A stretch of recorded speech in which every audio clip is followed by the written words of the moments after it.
Hello, my name's Lulu Joelle, and I'm a creative artist with my own business, small business in workshops and textiles and arts and crafts.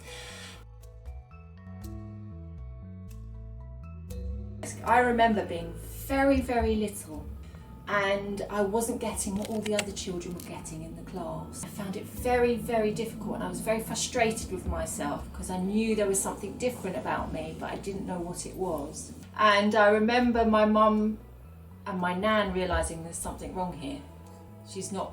Because I'd been so advanced, I'd walked early, I'd done everything else, it didn't make sense that I wasn't getting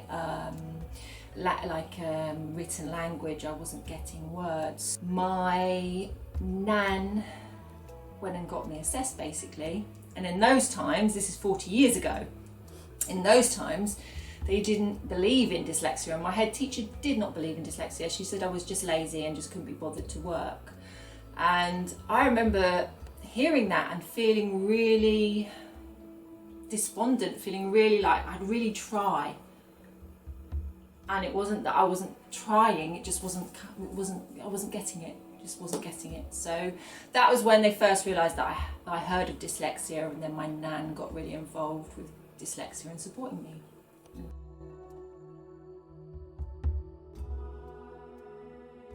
I think the strategies are finding people to support you in the places where you're weak, and knowing your strengths, knowing what you're good at, and then getting support for the things that you know that I'm never going to overcome dyslexia. It's always going to be part of my life. Every day there are challenges, but to know that you have the support there of maybe a support worker or someone that's good in the places that you have weaknesses.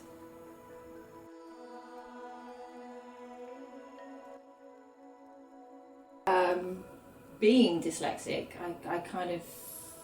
my mind is very fine, sees everything in pictures and colourfulness, and I can really visualise things in my brain. It's all in pictures and it's all bright colours.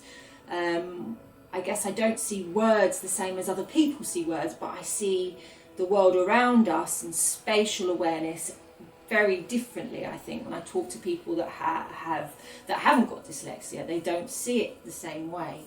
So I think that brings a certain strength in my creativity, and I can pick up anything kind of creative, anything from knitting to floristry to painting.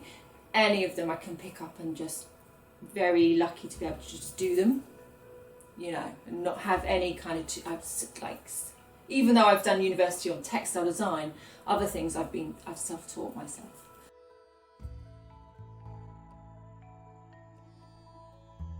To be proud of your dyslexia, to say that I'm dyslexic, and not to be afraid, not to be ashamed.